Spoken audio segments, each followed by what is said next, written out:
ইসরায়েলের কাছে $7.4 বিলিয়ন বোমা ক্ষেপণাস্ত্র বিক্রির ঘোষণা দিয়েছে যুক্তরাষ্ট্র। শুক্রবার এতে অনুমোদন দেয় আমেরিকা সরকার।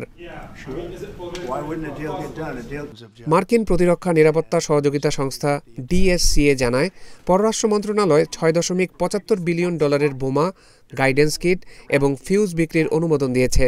এর সঙ্গে আরও থাকছে $66 কোটি হেলফায়ার ক্ষেপণাস্ত্র। এক বিবৃতিতে DSCA এর পক্ষ থেকে বলা হয়, বর্তমান ও ভবিষ্যতের হুমকি মোকাবেলায় ইসরায়েলের সক্ষমতা বাড়াতে ও আঞ্চলিক হুমকি প্রতিরোধ করতে কাজ করবে এসব অস্ত্র। 2023 সালের 7 অক্টোবর ইসরায়েলে নজিরবিহীন হামলা চালায় হামাস।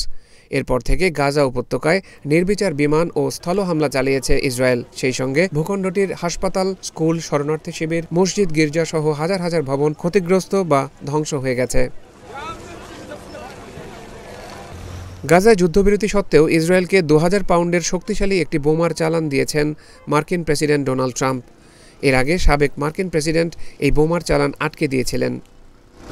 যে বিশ্বাসগুলোকে আমরা মিউচুয়াল ট্রাস্ট ব্যাংক PLC বিশ্বাস করি প্রবলভাবে, একে অপরের বিশ্বাস হয়ে।